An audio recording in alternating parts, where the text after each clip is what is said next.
প্রিয় দর্শক, আপনাদের স্বাগত ইস্পাহানি মির্জাপুর জিরো আওয়ারে। বৈশাখী টেলিভিশনের সমসাময়িক বিষয়ভিত্তিক আলোচনার নিয়মিত আয়োজন ইস্পাহানি মির্জাপুর জিরো আওয়ার। টেলিভিশনের পর্দার পাশাপাশি অনুষ্ঠানটি দেখার আয়োজন রয়েছে ফেসবুক পেজ ও ইউটিউবেও। আজ যে বিষয়টি নিয়ে কথা হবে অতিথিদের সঙ্গে, সেটি হচ্ছে উপজেলায় ভোট বর্জন বহিষ্কারে বিএনপির অর্জন কি। এ বিষয়ে কথা বলার জন্য দুজন অতিথি স্টুডিওতে উপস্থিত রয়েছেন, তাদের সঙ্গে আপনাদের পরিচয় করিয়ে দিচ্ছি। আমার ডানে প্রথমে রয়েছেন অধ্যাপক ডক্টর মিজানুর রহমান, রাজনীতি বিশ্লেষক। এরপর রয়েছেন বিএনপি বিশেষ সম্পাদক ডক্টর আসাদুজ্জামান রিপন। এই দুই অতিথির সঙ্গে কথা বলবো আজকে নির্ধারিত বিষয় উপজেলায় ভোট বর্জন বহিষ্কারে বিএনপির অর্জন কি এই প্রসঙ্গে। তবে তার আগে এক নজর দেখে নিচ্ছি বৈশাখী সংবাদের শিরোনাম। সশস্ত্র বাহিনীকে আরো আধুনিক ও দক্ষ করে গড়া হচ্ছে বলেছেন প্রধানমন্ত্রী। জনগণের আস্থা অর্জনে কাজ করার আহ্বান জানিয়েছেন। সুন্দরবনের আগুন এখনো পুরো নেভেনি, বিচ্ছিন্নভাবে জ্বলছে। আগামীকাল ভোর থেকে আবার নেভানোর চেষ্টা করবে ফায়ার সার্ভিস। এবছর হজ প্রস্তুতির শুরুতেই জটিলতা, এখনো সৌদি আরবে বাসা ভাড়া করতে পারেনি সব এজেন্সি, ধর্ম মন্ত্রণালয়কে দুষছে। বজ্রপাতে ও ঝড়ে ভাঙা গাছের চাপায় 7 জন নিহত। আগামী 72 ঘন্টা দেশ জুড়ে কালবৈশাখী ঝড়, শিলাবৃষ্টি ও বজ্রপাতের আশঙ্কা। এবং চট্টগ্রামে টি-20 ক্রিকেট সিরিজের দ্বিতীয় খেলায় জিম্বাবুয়েকে 6 উইকেটে হারিয়েছে বাংলাদেশ। ম্যাচ সেরা তাওহিদ হৃদয়।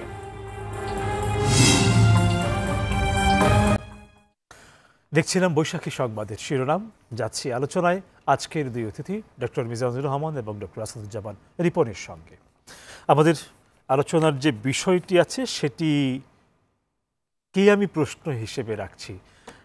ডক্টর আসাদুজ্জামান রিপন, আপনার সামনে আমাদের আজকে আলোচনার বিষয় শুনেছেন উপজেলায় ভোট বর্জন বহিষ্কারে বিএনপির অর্জন কি, সেখান থেকে আলোচনা শুরু করব। ধন্যবাদ আপনাকে। অর্জন আমি একেবারে আপনার শেষ শব্দটি দিয়ে উচ্চারণ করি।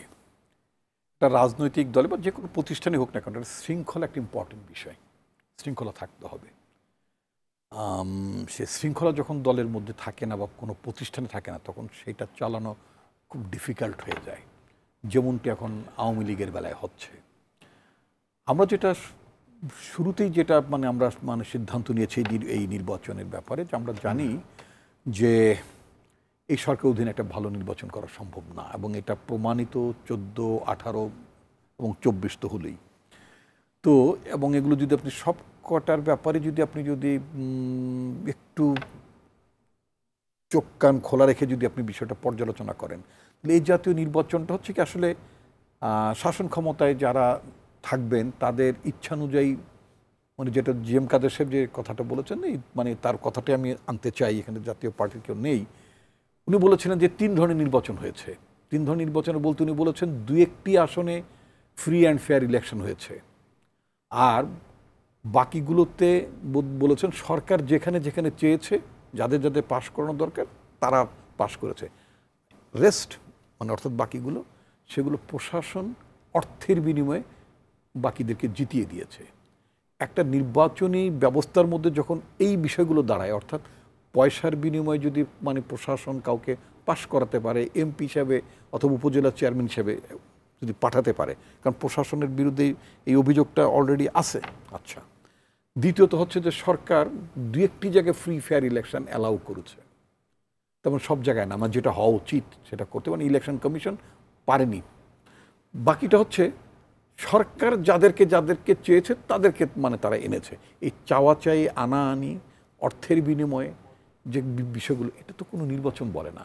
আপনি 2014 সালের কথা আপনার নিশ্চয়ই খেয়াল আছে। একটা পলিটিক্যাল পার্টি যেমন এখন আমরা যেমন নির্বাচন বর্জন করছি, উই আর ভেরি লাকি যে গভর্নমেন্ট আমাদেরকে চ্যাংদোলা করে নিয়ে হাসপাতালে ভর্তি করায় নাই, আমাদেরকে অসুস্থ বানায় নাই।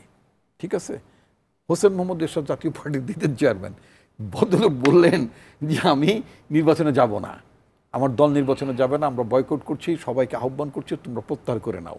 আচ্ছা, অ্যাকর্ডিংলি ওনার আপন ভাই মিস্টার জিএম কাদের, এখন বর্তমান কারেন্ট চেয়ারম্যান যিনি জাতীয় পার্টির, এই জিএম কাদের এবং এরশাদ সাহেবের যারা অনুগত তারা নির্বাচনকে প্রত্যাহার করলেন। এবং আপনার নিশ্চয়ই খেয়াল আছে, এটা পার্লামেন্টারি রেকর্ড এই পার্লামেন্টে জাতীয় পার্টির বর্তমান জেনারেল সেক্রেটারি মুজিবুল হক চুন্নু তিনি পার্লামেন্টে বলেছেন যে আমরা সেদিন হোসেন মোহাম্মদের সাথে আমরা বেইমানি করেছি, দলের সাথে বিশ্বাসঘাতকতা করেছি, আমরা আমাদের নেতার কথার বাইরে যে আমরা মানে কিছু লোক আমরা মানে মনোনয়নপত্র প্রত্যাহার করি নাই, পার্লামেন্ট থাকলেন। এই যে সব কিছু সরকারের চাওয়া না চাওয়ার ব্যাপার। এরপর হোসেন মোহাম্মদ এরশাদকে যখন ম্যানেজ করা যাচ্ছে না, কুপকাত করা যাচ্ছে না, তখন তাকে র্যাব দিয়ে, আমি এটা গুগলে দেখলাম, সাম মিস্টার লেফটেন্যান্ট কর্নেল কিসমত, উনি বোধহয় কোনো একটা র্যাবের ইয়ে থাকে না, 1 2 3 4 থাকে এরকম কিছু, মানে ওই অঞ্চলে এরশাদ যে এখানে বসবাস করতেন ওই অঞ্চলে যে র্যাবের যে মানে জোনটা, সেখানকার যিনি সিও বা অথবা একজন অফিসার, গুগলে তার নাম দেখলাম, তাকে সাংবাদিকরা জিজ্ঞেস করেছিলেন যে আপনারা এরকম এরশাদ সাহেবকে এরকম মানে এইভাবে নিয়ে গেলেন, তো না না আমরা ওনাকে উনি হাসপাতাল যাবেন, ওনার হাসপাতালে যাওয়াটাকে নির্বিঘ্ন করার জন্য আমরা জাস্ট প্রোটেকশন দিয়েছি। দেশে তো আরও সাবেক রাষ্ট্রপতি ছিল, লাইক আপনার ইয়াজউদ্দিন, লাইক আপনার আব্দুর রহমান বিশ্বাস, এমনকি মানে শাহাবুদ্দিন, মানে যারা মারা গেছেন তার মধ্যে সর্বশেষ বোধে জাস্টিস শাহাবুদ্দিন প্রেসিডেন্ট হিসেবে মারা গিয়েছেন বোধ, মানে সবার শেষে। আমরা কোনো রাষ্ট্রপতিকে দেখি নাই মানে যারা মানে বৈধ রাষ্ট্র, যাদের রাষ্ট্রপতি হওয়ার পেছনে কোনো ইয়ে নাই, মানে কি বলে আপনার বিতর্ক নাই, এই ধরনের কোনো রাষ্ট্রপতি আমরা দেখি না র্যাব বা অন্য কোনো বাহিনী প্রোটেকশন যেরকম ছ্যাংদোলা করে নিয়ে সিএমএইচে ভর্তি করে। তো ইজ ইট এন ইলেকশন? এই জাতীয় ইলেকশন মানে আপনি ক্ষমতা থাকার জন্য আপনি রাষ্ট্র ক্ষমতা ব্যবহার করবেন, করে আপনি কারো চ্যাংদোলা করবেন, কারো হাসপাতালে ভর্তি করবেন, লোকটা ইলেকশনে গেল না, আপনি ডিক্লেয়ার করে দিলেন যে উনি কি বলে এমপি হয়ে গেছেন, মানে রাজু বানগায় জেন্টলম্যান বলে ইন্ডিয়ান একটা মানে সিনেমার নাম শুনছেন বোধহয়, হ্যাঁ, তো মানে অর্থাৎ এরশাদ সাহেব বানগায় এমপি আর কি, উনি এমপি হয়ে গেলেন। তারপরে ওনাকে কি করলো, ওনাকে বাসায় মানে হাসপাতাল থেকে ছেড়ে সরাসরি বাসায় পৌঁছায় দেওয়া হলো এবং বলা হলো যে আপনি শুধু এমপি না, আপনি প্রধানমন্ত্রীর বিশেষ দূত হয়েছেন, মন্ত্রী পদমর্যাদা। এখন আমার কথা হচ্ছে কি যে এই জাতীয় ইলেকশনটা, this is not an election. আমি একজন প্র্যাকটিসিং মুসলিম, সোজা কথা, হ্যাঁ, আমি এথিক্যালি মনে করি, আমি ধর্ম তো মনে করি, আমার জনগণ যদি আমাকে ভোট দিয়ে যদি না জিতিয়ে থাকে, অর্থাৎ আমি প্রপার ভোটে এমপি হইনি, আমার জন্য বেতন ভাতা সুযোগ সুবিধা গ্রহণ করা, ডিউটি ফ্রি গাড়ি গ্রহণ করা, আপনার মানে কি বলে মানে পূর্বাঞ্চল দক্ষিণাঞ্চল নানান জায়গায় প্লট না, সব হারাম হারাম হারাম, এগুলো হারাম। এই জন্য আমি বলছি, আমি এক্ষুনি আপনাকে কয়েক সেকেন্ডে শেষ করে দেবো, ডক্টর মিজানের কাছে আমি কয়েক সেকেন্ড। না বলেন উত্তর আপনারই দেওয়ার কথা। বিএনপি, হ্যাঁ, তো সেটা হচ্ছে যে এই জাতীয় নির্বাচনে এই জাতীয় নির্বাচনটাকে আমরা মনে করি না যে এই জাতীয় একটা নির্বাচন সেই যেহেতু নির্বাচন হচ্ছে না, দ্যাটস ওয়াই আমরা এটাকে মানে বয়কট করছি। দুটো প্রশ্ন আছে, আমি আপনার কথার উত্তরটা দিয়ে নিই, সেটা হচ্ছে অর্জনটা কি। অর্জনটা হলো ইয়েস, আমরা পার্টিতে ডিসিপ্লিনটা এস্টাবলিশ করেছি, অর্থাৎ যাদেরকে আমরা মানে নির্বাচনে না যাওয়ার জন্য আমরা তো অ্যাজ হোল সবার প্রতি একটা ইনস্ট্রাকশন ছিল, এর মধ্যে থেকে যারা ইনস্ট্রাকশনটা ফলো করেননি মোস্ট অফ দেম হচ্ছেন তারা আমাদের পার্টির অনেক আগের কোনো টমিটিতে ছিলেন, মানে যেটা বলে খুব রানিং কমিটির, কারেন্ট কমিটির মানে খুব মানে very few I must say very few, দায়িত্ব নিয়ে বলছি। আপনারা দু দফায় 141 জনকে বহিষ্কার করেছেন। এই 141 জনের মধ্যে যদি আপনি বলেন প্রথম দফায় 80 জনকে, তারপরের দফায় 141 জন, যদি আপনার হিসাব যদি হয়ে থাকে, আমি একজন 61টা আমার মনে আছে, আর প্রথম দফায় 80 জন। আচ্ছা, তাহলে 141 মধ্যে আমি মোটামুটি দায়িত্ব নিয়ে বলতে পারি মোটামুটি মোর দেন 100, 120 বা এরকম যারা পার্টিতে আসলে সক্রিয়ভাবে আমাদের কমিটির কর্মকর্তা নন, পার্টির আগের কমিটিগুলোতে ছিল, বাট সার্টেনলি তারা পার্টির প্রাইমারি মেম্বার। কমিটিতে দায়িত্ব পদ না থাকলেও তিনি সাংগঠনিকভাবে পার্টির প্রাইমারি মেম্বার, তাকে তো ফর্ম ফিল আপ করে সদস্যপদ নিতে হয়। তো সেই জন্য শৃঙ্খলা এস্টাবলিশ করার জন্য we had to expel them, তাদের বিরুদ্ধে আমাদের একটা পিনিটিভ মেজার নিতে হয়েছে শৃঙ্খলার জন্য। যদিও ওই অংশটা আমার দায়িত্ব না, আওয়ামী লীগ যে বলেছে যে তা এটা করা যাবে না ওটা করা যাবে না, যদিও সেটা খুবই সংবিধান সম্মত নির্দেশ আদেশ না, একেবারেই না, তো সেই নির্দেশগুলো ফলো হয়নি, কিন্তু তারা তাদের সাংগঠনিক ব্যবস্থা নিতে পারেনি বা তাদের কথা শুনছে না। আমি মনে করি যে আমাদের অর্জনটা এইটাই যে আমরা আমাদের সিদ্ধান্তটা আমরা বাস্তবায়ন করেছি, পার্টিতে শৃঙ্খলা আমরা এস্টাবলিশ করেছি। বেশ কিছু প্রশ্ন আমার মনে তৈরি হয়েছে আপনার বক্তব্যের প্রেক্ষিতে, তবে প্রশ্নগুলো আস্তে আস্তে করি, কারণ ডক্টর মিজানুর রহমান উনিও বলবেন, বরঞ্চ উনি একটু বলুক, তারপরে আমি কিছু প্রশ্ন করছি। ডক্টর মিজানুর রহমান, আচ্ছা, আমরা আজকে যে আলোচনা করছি সেটা হচ্ছে এটা স্থানীয় সরকার নির্বাচন। রাইট। আমরা জাতীয় যে নির্বাচন যেটা হয়ে গেল, এটা নিয়ে আমরা অনেক টকশো করছি, আপনার এখানেও আমি কয়েকবার টকশো করছি। আমি বোধহয় এই শুধু নির্দলীয় নিরপেক্ষ তত্ত্বাবধায়ক সরকার আর এই জাতীয় নির্বাচন এগুলো নিয়ে প্রায় 300 টকশো করছি। এই একই কথা প্রত্যেকদিন শুনি এবং বলি। এখন হচ্ছে এটা স্থানীয় সরকার। মনে করেন বিএনপি যে আন্দোলনটা করছিল সরকার পতন এবং তত্ত্বাবধায়ক সরকারের মধ্যে নির্বাচন, সেই নির্বাচনটা ওইভাবে হলো, সরকারের পতন হয়ে গেল গোলাপবাগ আন্দোলনের মাধ্যমে এবং তত্ত্বাবধায়ক সরকার হলো এবং বিএনপি ক্ষমতায় আসলো। মনে করেন এখন রাষ্ট্রে বিএনপি ক্ষমতায় আসছে, তাহলে কি উপজেলা নির্বাচনটা কি আরেকটা তত্ত্বাবধায়ক সরকারের অধীনে হইতো? এটা বিএনপি সরকারের অধীনে হইতো এবং সেই নির্বাচনটা কি কোনো বিরোধী দল করতো? তখন আমাদের দেশে যখনই নির্বাচন হয়, যারা হেরে যায় তারা কমপ্লেনটা ওইটাই যে নির্বাচনটা ফেয়ার হয়নি, সুষ্ঠু হয়নি। অতএব এই তত্ত্বাবধায়ক সরকারের মাধ্যমে বিএনপি নির্বাচিত হয়ে আসলেও এই নির্বাচনটা কিন্তু ওই বিএনপির আন্ডারেই হতো। এটা একটা দলীয় সরকার, কারণ আবার একটা এইখানে ইউনিয়ন পরিষদ নির্বাচনের সময় একটা তত্ত্বাবধায়ক সরকার করবেন না, নিশ্চয়ই দলীয় সরকারের অধীনে করতে হতো। রাইট।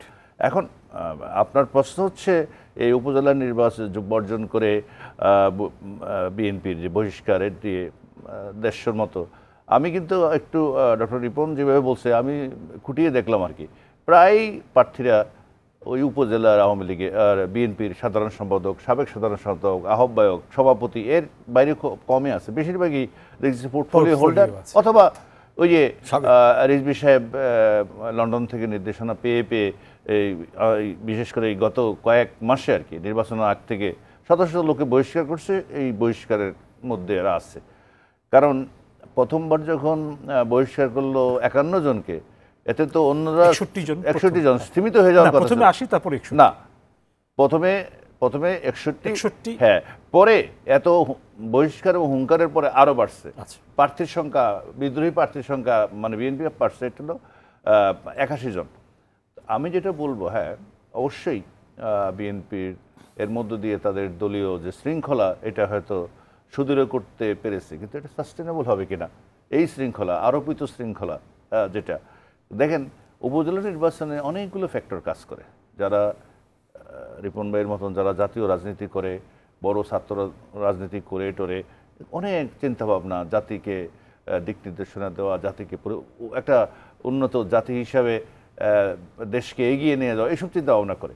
আর স্থানীয় পর্যায়ে, উপজেলা পর্যায়ে, ইউনিয়ন পর্যায়ে যারা পলিটিক্স করে, এরা বেশিরভাগ ক্ষেত্রে স্থানীয় সমস্যাগুলো স্থানীয় জনগণের লোকদের নিয়ে, ওরা একবারে ঢাকার মসনদে বসে বাজেট প্রণয়ন করা, দেশের নীতি নির্ধারণ করে এইভাবে ওরা চিন্তা করে না। বেশিরভাগ ক্ষেত্রে তারা লোকাল পিপলদের সাথে মিশে থাকে এবং তারা আসলে ওই স্থানীয় সরকার বা লোকাল যে রাজনীতিটা, এটার সাথে কিন্তু তারা খুবই অঙ্গাঙ্গভাবে জড়িত।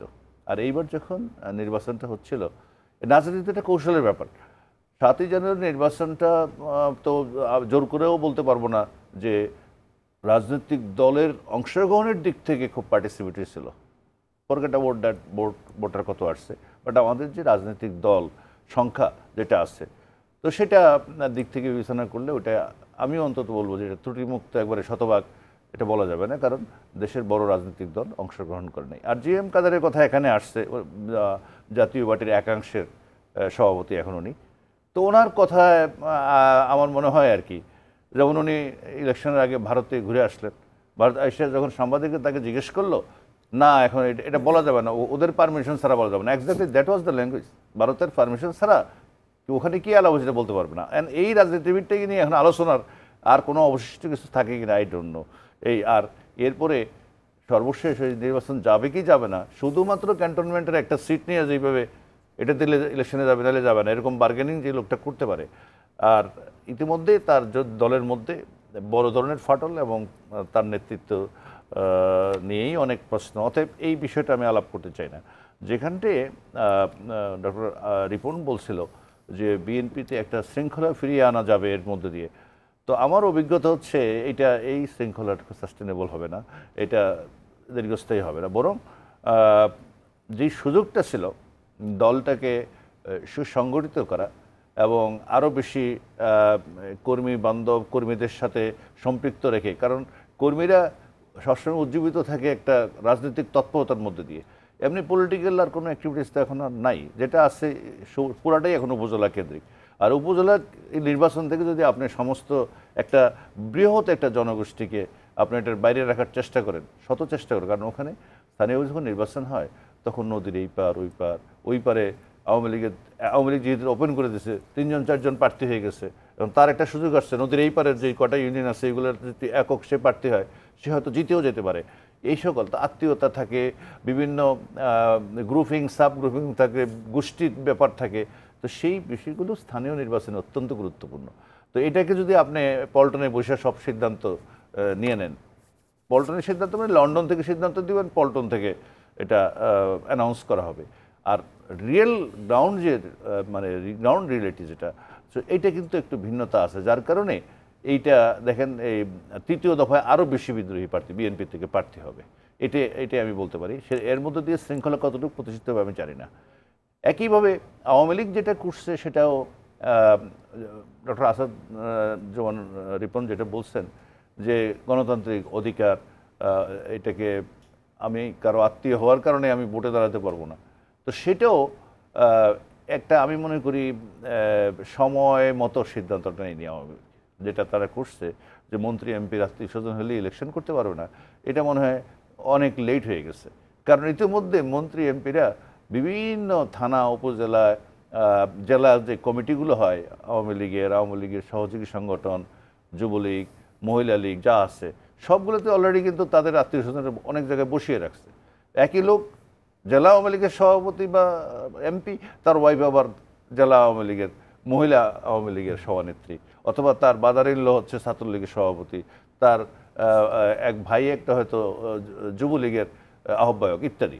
এই ঘটনাগুলো তো আগে ঘটে গেছে অলরেডি, তখন কিন্তু এটাকে আপনি খুব একটা বেশি ট্যাকেল দিতে পারেননি। একটা হতে পারে যে যারা কখনোই রাজনীতির সাথে সম্পৃক্ত ছিল না, হঠাৎ করে ওই মন্ত্রীর শালা হওয়ার কারণে হয়তো মালয়েশিয়া থাকতো, বিদেশে থাকতো, তাকে আইনে আপনি ভোটে দাঁড় করে দিচ্ছেন, এরকম ঘটনা যদি হয় তাহলে এক জিনিস। আর এটা আমাদের দেশে আসলে পরিবারগুলোই একবারে ওরিয়েন্টেশনটা এভাবে হয়, আওয়ামী পরিবার, বিএনপি, জামাত বা ওই ঘরানার যে পরিবার, যে এটা যেটা বলা হয় অনেকটা কিছুটা ধর্মাশ্রয়ী বা ওই যেটাকে বলা হয় যে ইসলামী ভাবধারার সাথে কাছাকাছি, অর্থাৎ ধর্মকর্ম না করলেও ইসলামকে যারা খুব ব্যবহার করতে চায় এই ঘটনা। আর আরেকটা হচ্ছে পুরোপুরি শতভাগ সেকুলার না, কিন্তু আবার মানে কথায় বার্তায় ইয়েতে যারা অন্তত কিছুটা হলো যে ধর্মকে রাজনীতি থেকে দূরে রাখার দরকার, একটা প্রোগ্রেসিভ কালচার যাদের মধ্যে আছে, এই যে দুইটা ঘটনা হয়ে আছে বিভক্ত, কিন্তু আমরা এটা স্বীকার করতেই হবে। তো এইটার বাইরে খুব একটা যায় না, খুব আওয়ামী পরিবারের কেউ এসে বিএনপি করে ফেলছে, অথবা বিএনপির থেকে এসে অনেক আওয়ামী লীগের বড় নেতা হয়ে যাওয়ার হয়তো ছোটোখাটো টুকটাক বিভিন্ন ঘটনা আছে, যার কারণে যেহেতু পারিবারিকভাবে আপনার এটা গড়ে ওঠে। তো সে যদি ছাত্রলীগ একটা হোক এমপির ছেলে, মন্ত্রীর ছেলে, সে যদি ছাত্রলীগ করছে, জেলা যুবলীগ করছে, তারপরে সে মাঠের মধ্যে আন্দোলন সংগ্রাম করছে, তার ইলেকশন করতে কোনো অসুবিধা নেই। সমস্যাটা হচ্ছে ওই যে কোনোদিনই হয়তো পলিটিক্স করে নাই, কিন্তু মন্ত্রী সাহেব ঢাকার থেকে নিয়ে অথবা বিদেশ থেকে এনে তার শ্যালকটাকে দাঁড় করিয়ে দিলেন। দুইটার সমস্যা, একটা তো হচ্ছে প্রাতিষ্ঠানিক প্রশাসনিক ইনফ্লুয়েন্স যেটা হয়, একজন মন্ত্রী স্বাভাবিকভাবে এসপি, ডিসি তাদের উপর তো এক ধরনের ইনফ্লুয়েন্স করার আমাদের দেশের সুযোগ আছেই, এটা একটা, কতটা নিবৃত্ত হবেন সেটা আলাদা জিনিস। আরেকটা হচ্ছে রাজনৈতিকভাবে ইনফ্লুয়েন্স করা। একজন মিনিস্টার যখন থাকে তখন তার রাজনৈতিক যে ক্ষমতাটা, যেটার মধ্য দিয়ে তারা দেখা গেল পুরা জেলার যে সংগঠনগুলো আছে, যুব ছাত্রলীগ বা শ্রমিক লীগ যা কিছু আছে, সবগুলোকে এক ধরনের ইনফ্লুয়েন্স করে তার আত্মীয়র পক্ষে র্যালি করে, এই প্রভাবটা মুক্ত করার জন্যই আসলে এই কথাটা বলা হয়েছিল যে যাতে মন্ত্রী এমপিরা, কারণ স্থানীয় সরকার নির্বাচনের মাধ্যমে সরকারের কোনো পরিবর্তন হবে না, আর সরকার পরিবর্তন সরকারের বা বিগত নির্বাচনের ত্রুটি বিচ্ছুতি যা আছে এগুলো নিয়ে এখন আর মানুষ কোথাও মাথা ঘামাচ্ছে তাও না, মানুষের অনেকগুলো সমস্যা আছে, বরং সেগুলোর সমাধানের জন্য মানুষ বেশি। এখন গত নির্বাচন নিয়ে আমি কোনো আলোচনা কোথাও আমি জানি, আমরাও তো পথে ঘাটে চলি এখানে সেখানে, গত নির্বাচনটা নিয়ে মানুষ মাথার মধ্যে একটা নিয়ে এটাই ব্যস্ত আছে, মনে করার কোনো কারণ নেই। দের আর লটস অফ প্রবলেম, সেগুলো নিয়ে মানুষ এখন চিন্তা করে। ধন্যবাদ ডক্টর মিজানুর রহমান। আমাদের একটু বিরতিতে যাওয়ার সময় হয়ে গেছে। ফিরে এসে প্রথমে যে বিষয়টি জানতে চাইব ডক্টর আসাদুজ্জামান রিপন আপনার কাছে, যে আপনি নির্বাচন এবং নির্বাচনকে কেন্দ্র করে আপনার রাজনৈতিক প্রতিপক্ষের বিরুদ্ধে বেশ কিছু অভিযোগ আপনার বক্তব্যে এসেছে। নির্বাচনকে নানাভাবে নষ্ট করে বা নির্বাচনের সংস্কৃতিটাকে নষ্ট করবার একটা অভিযোগ আছে, এবং নিশ্চয়ই সেটি একটি রাজনৈতিক অপসংস্কৃতি।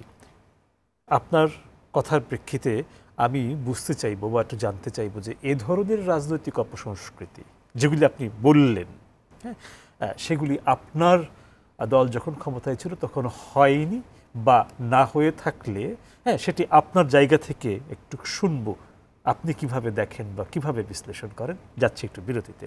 প্রিয় দর্শক, সময় হয়ে গেছে একটা বিরতির। ফিরব কিছুক্ষণের ভেতর, আশা করি সঙ্গে।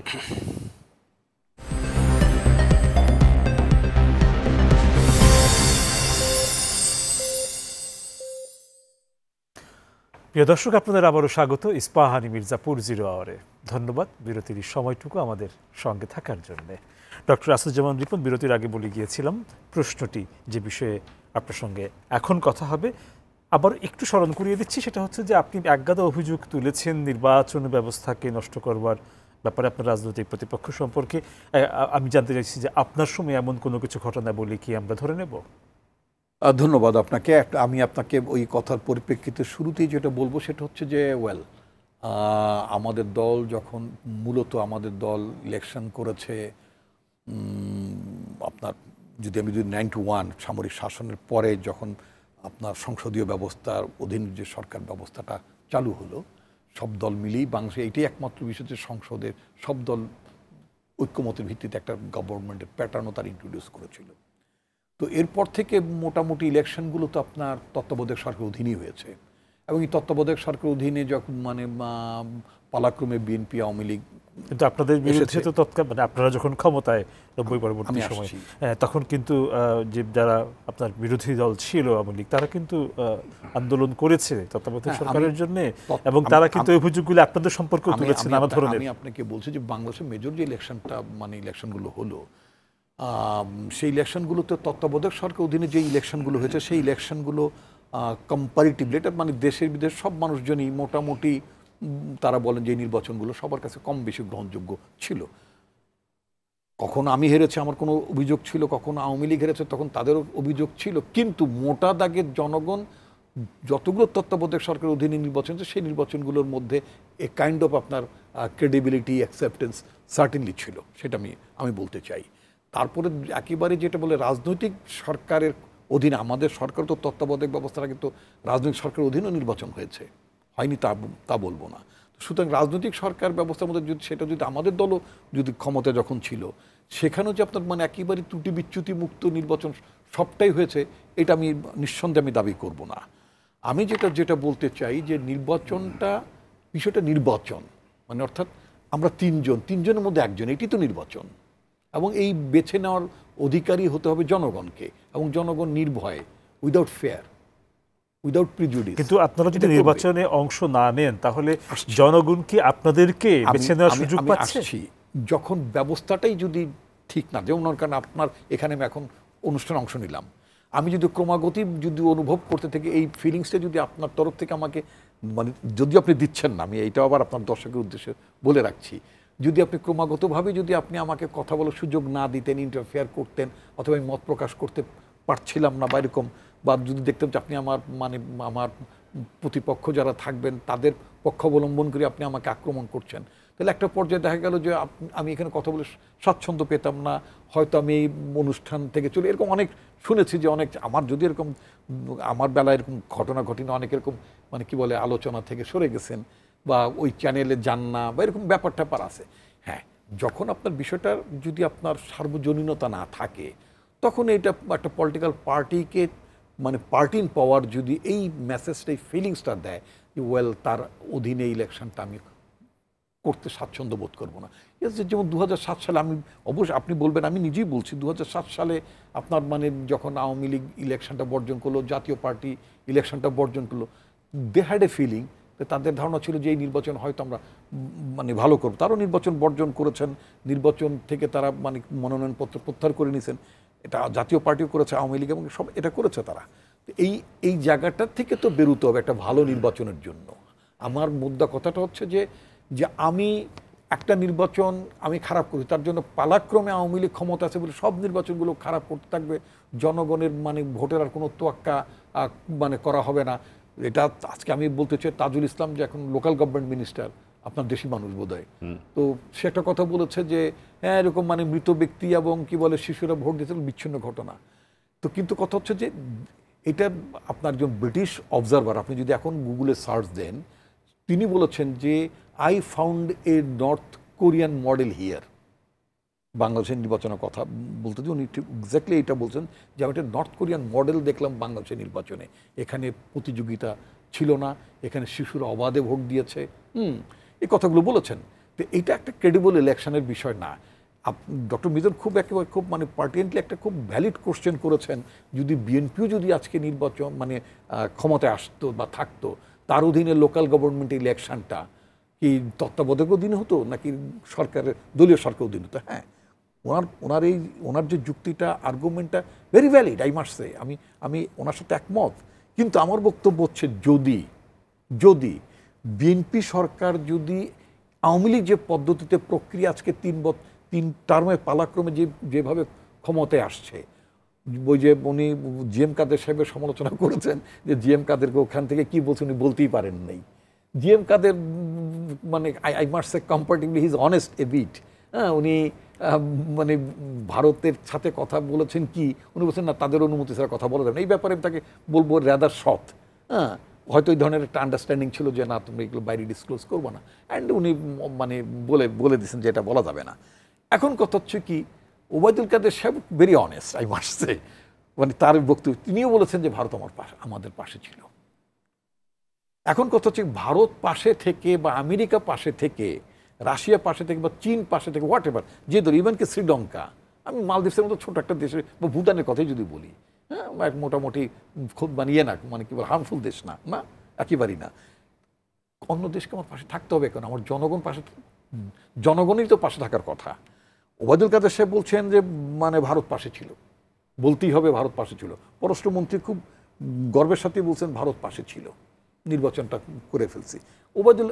জিএম কাদের সাহেব মানে কার সাথে কথা কি কথা এটা বলেন নাই, ওখান থেকেও বলে দিয়েছে ইলেকশনে যাও, কিন্তু ইলেকশনে গেছে। এখন কথা হচ্ছে এইভাবে পাশে থাকা নির্বাচন, আপনাদের কথায় কি কেউ পাশে থাকার ইঙ্গিত থাকে না? পাশে থাকা নির্বাচনের মধ্য দিয়ে যদি বিএনপি এরকম 3 টার্মে ক্ষমতা থাকতো, আমি নিশ্চিত বিশ্বাস করি যে আওয়ামী লীগ ওই বিএনপি সরকার দিন আওয়ামী লীগ ইলেকশন যেত না। আর পুরনো কাগজগুলোকে তো আসলে এখন তো গুগলের কারণে আপনি অনেক ডকুমেন্টস পান। আমি নিজে আমার একটা I have a private YouTube channel, আমি আপনাদের এই চ্যানেলের বাইরে নিজের ইউটিউবে আমি কথা বলি, হ্যাঁ একটা পুরো বিষয় নিয়ে কথা বলি, তো আমার নামেই নিজের চ্যানেলটা। তো সেখানে আমি আলোচনা করার জন্য আমি অনেক মানে আমার ডকুমেন্টস রাখতে হয়, মানে দিতে হয়, আমার এডিটরকে ইনসার্ট করতে হয়। তো সেখানে দেখলাম যে বিএনপি যখন ক্ষমতা ছিল এরকম ভাঙচুর, গাড়ি ঘোড়া পুরানো, মুক্তমুখ ইত্যাদি বিএনপি যখন ক্ষমতায়, আওয়ামী লীগ ডিড এ লট। কিন্তু কথা হচ্ছে যে ইয়েস আওয়ামী লীগ করেছে, বিএনপি করবে, এইটা কি পারপেচুয়ালি চলতেই থাকবে? Not that. আমি ওই কথাটাই বলছি। আমি আরেকটা উনি কথা বলেছেন যে স্থানীয় সরকার, ইয়েস এই স্পিরিটটা একসময় ছিল যে মানে খালের এই পার খালের ওই পার, হ্যাঁ ছিল না তা না, ছিল, আচ্ছা, এবং আঞ্চলিকতা ছিল। এখন আর it is no more exist. এটা কিন্তু এখন এক্সিস্ট করে না।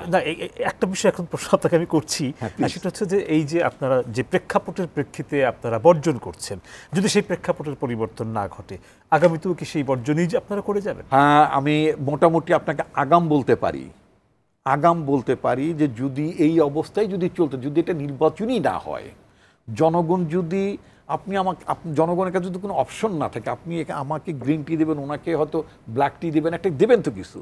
তা আমার যদি কোনো অপশনই না থাকে যে আমি কোনটা খাবো, আমার কোনটা পছন্দ, জনগণের যদি ভোট দেওয়ার পছন্দটাই যদি ইমপ্লিমেন্ট করে এক্সারসাইজ করার ব্যাপার নাতে এই নির্বাচনে তামাশা খেলার মধ্যে খেলতে যে দরকারটা কি? একটু তাহলে ডক্টর মিজানুর রহমানের কাছে যাচ্ছি। বিএনপি তো নির্বাচন কমিশনে নিবন্ধিত একটি দল, বিএনপি নিশ্চয়ই নির্বাচনে বিশ্বাস করে, নির্বাচন তারা করতেও চান।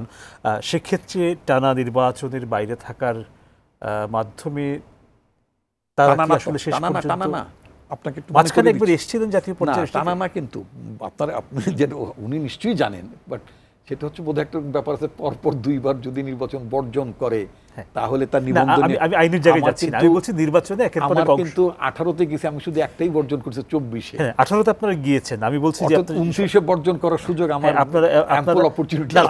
আমি আইনের সেই সুযোগের প্রশ্নে যাচ্ছি না, আমি বলছি নির্বাচনে না যাওয়ার যে ব্যাপারটি একটি নির্বাচনমুখী দলের ক্ষেত্রে সংকট তৈরি করে কিনা বা করবে কিনা, কি মনে হয়? না, একটা দল যদি মনে করে যে আমার ক্ষমতা যাওয়ার সম্ভাবনা নেই বা আমরা যাবো না, যেভাবে হোক যাবো না, দেখেন by definition politics is the way of gaining পাওয়ার।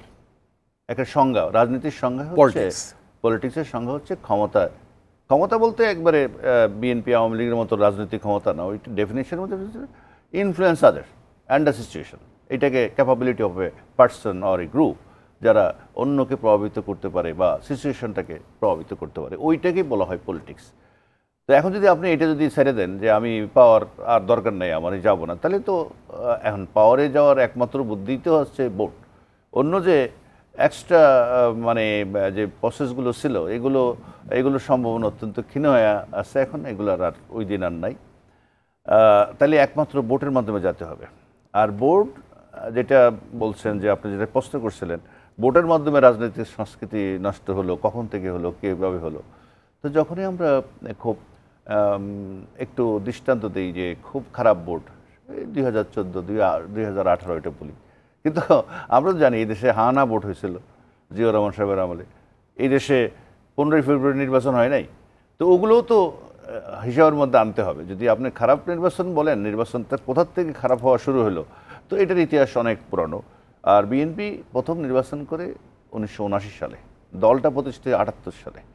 তো সেখান থেকে আরম্ভ করে যে নির্বাচনগুলি করেন, তো যেটা ডক্টর রিপন যেটা বলল যে তত্ত্বাবধায়ক সরকারের নির্বাচনগুলো অপেক্ষিত ভালো হলো, কিন্তু জানেন তত্ত্বাবধায়ক সরকারগুলো আসলে কোনোটাই নিরপেক্ষ ছিল না।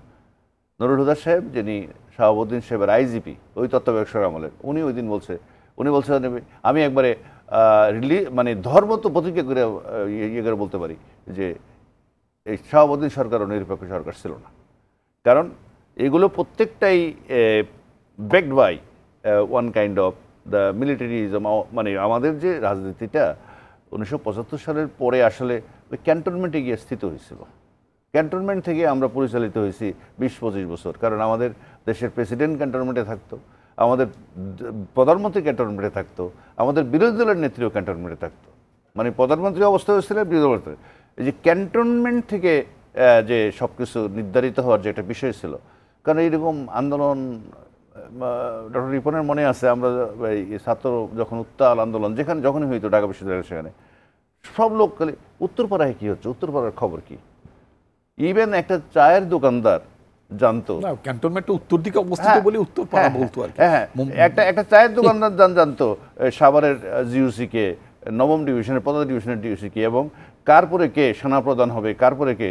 আপনি এখন আমরা বিশ্ববিদ্যালয়ের ছাত্রদের জিজ্ঞেস করে দেখেন তো 10 জনের মধ্যে কয়জন বর্তমান সেনাপ্রধানের নাম জানে, নামও বলতে পারবে না। এই যে মিলিটাইজেশন হয়ে গেছিলো আমাদের হোল প্রসেসটা, এটার থেকে বেরিয়ে আসাটা হলো আমার মনে হয় এই গত আমাদের 40 বছরের রাজনীতির সবচেয়ে বড় সফলতা। এখন আর এগুলো নিয়ে কেউ এরকম চিন্তা করে না, উত্তরপাড়া নিয়ে আর কিনা এই জিউসিকে, নবম ডিভিশনকে, পদাতিক ট্যাঙ্ক ডিভিশনকে, এগুলো আগে পানির দোকানদারদের খবর রাখতো, এখন এগুলো খবর রাখা। আমাদের আরেকটু বিরতি সময় হয়েছে, আপনার কথা শেষ হলে আমরা যাব। না, আমি বলছি এই যে নির্বাচন প্রক্রিয়া, তো এইটার ত্রুটি বিচ্যুতি এবং এটার সমস্যা নিয়ে তো আমরা বহু আলোচনা আমরা করছি, কিন্তু আমার বক্তব্যটা হচ্ছে আজকে যেটা নিয়ে আপনি আলোচনা করছেন, একটা স্থানীয় সরকার, সেখানে এইটা কোনোভাবেই প্রাসঙ্গিক না। আর অবশ্যই আমি জানি না ডক্টর রিপন কীভাবে বললো যে আঞ্চলিকতা স্থানীয় সরকার নিয়ে উঠে গেছে। আপনি গিয়ে দেখেন এই মানে শহর এলাকা গ্রাম এলাকা আলাদা হয়ে গেছে। শহরে ৩-৪ জন ক্যান্ডিডেট হয়েছে, আর নদীর ওই পারে আরেকজন ক্যান্ডিডেট। আমাদের আওয়ামী লীগের সময় হয়ে গেছে, আমরা আলোচনায় আপনাদের কাছে বিরতির পর। প্রিয় দর্শক, সময় হয়ে গেছে আরো একটা বিরতি, ফিরবো কিছুক্ষণের ভেতর, আশা করি সঙ্গেই থাকছেন।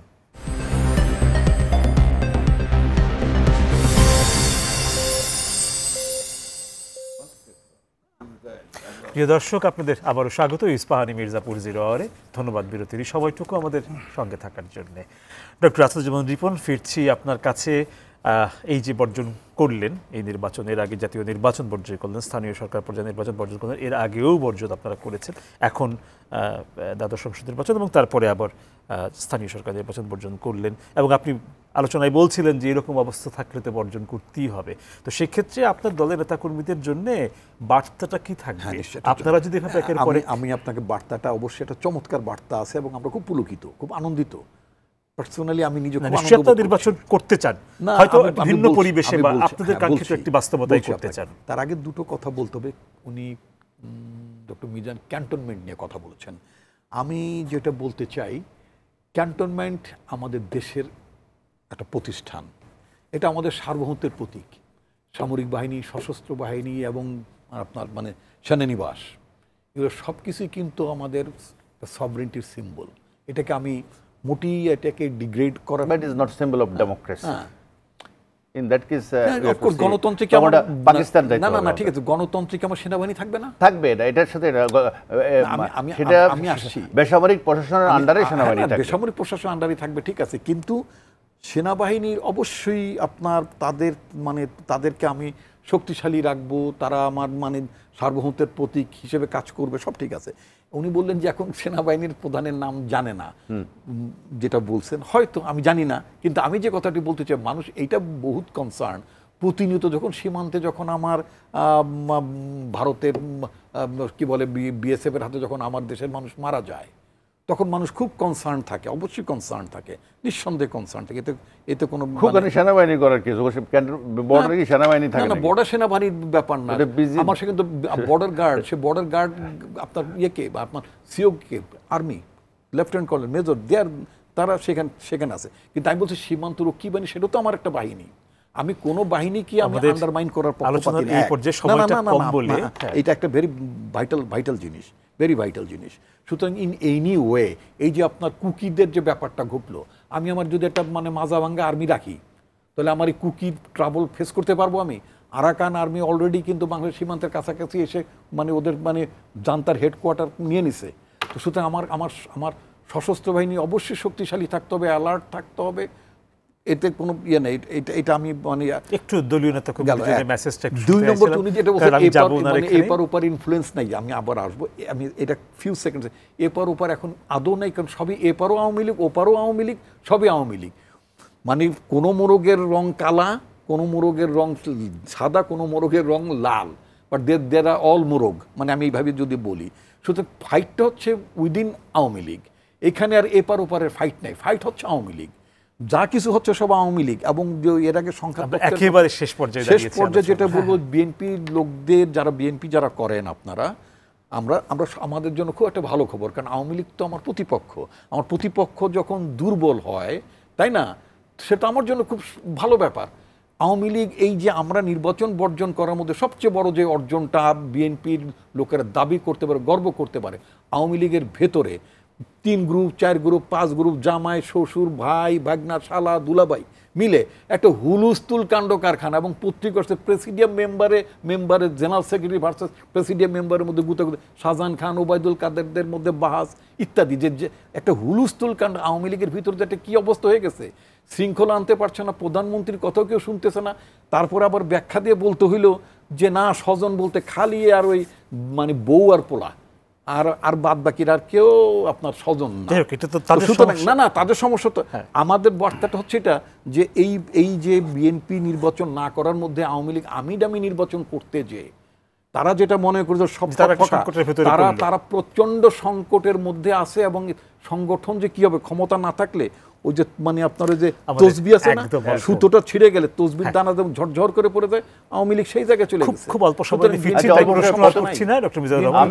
আমি বলি এই গত 50 বছরে আওয়ামী লীগের এই শাসনামলে সেনাবাহিনীর যে উন্নয়ন, সেনাবাহিনীতে প্রশিক্ষণ, তাদের সমরাস্ত্র থেকে আরম্ভ করে, কিন্তু বিষোদ্গার তো কম হয় না, সবসময় তাদের বিরুদ্ধে বিষোদ্গার। গত 50 বছরের মধ্যে আওয়ামী লীগকে বেশি শক্তিশালী কেউ করে নাই।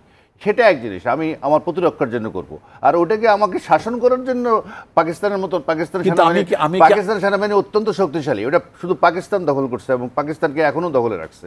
পাকিস্তানে কিন্তু এখন যেটা হচ্ছে সেটা মিজান আপনি খেয়াল করবেন, এখন যেটা হচ্ছে সেটা হচ্ছে আপনার, আপনি যত মিলিটারিজেশনের কথা বলছেন, এখন ঠিক উল্টোটা হচ্ছে, এখন পলিটিসাইজেশন হচ্ছে, সমস্ত ইনস্টিটিউশনগুলোকে পলিটিসাইজ করা। আমি বলছি সবচেয়ে বড় বিপদ 75 পরবর্তী সময়ে যে ক্যান্টনমেন্ট আমাদেরকে নিয়ন্ত্রণ করা যেটা ছিল, কথা ছিল আমরা নিয়ন্ত্রণ করব, তাই এখন হচ্ছে আপনি ক্যান্টনমেন্ট দ্বারা নিয়ন্ত্রিত হওয়ার জন্য আমি যেটা বলবো, এই একেবারে আওয়ামী লীগের এত বিশাল একটা দল, এর মধ্যে এই যে অনেক উত্তেজনা, অনেক যেটাকে উনি নাম দিয়েছেন কিনা ঠোকাঠকি, এগুলো আমি মনে করি কোনো ব্যাপারই না। বেশিরভাগ ক্ষেত্রে যেটা হচ্ছিল, নির্বাচনটাকে কম্পিটিটিভ করা স্ট্র্যাটেজির অংশ, কারণ 7 জানুয়ারি নির্বাচনের অভিজ্ঞতার আলোকেই যেটা মার্কা তুলে দিলে বেশি সংখ্যক প্রার্থী হবে, বহু ইউনিয়ন থেকে যখন একটা থানায় নির্বাচন হবে, এটা আপনি যত কথাই বলেন না কেন, এই আঞ্চলিকতা, এলাকা অথবা তার গ্রহণযোগ্যতা, এগুলোর উপর ভিত্তি করে ওই যেটা উনি বলছিলেন 3 জনের থেকে 1 জন বেছে নেওয়া, এই সুযোগটা এইবারই তৈরি হয়েছে। এর আগে দলীয় মনোনয়ন দিয়ে যেটা হতো, এটা ওই সুযোগটা ছিল না। আপনাদের কাছ থেকে একটু বিদায় নিয়ে নিচ্ছি, এবং প্রিয় দর্শক বিদায় নিচ্ছি আপনাদের কাছ থেকেও ধন্যবাদ এতক্ষণ আমাদের সঙ্গে থাকার জন্য। কাল আবারও দেখা হবে ইস্পাহানি মির্জাপুর 0 আওয়ারে, কথা হবে অন্য কোনো বিষয়ে। সেই পর্যন্ত ভালো থাকুন, সুস্থ থাকুন, শুভরাত্রি।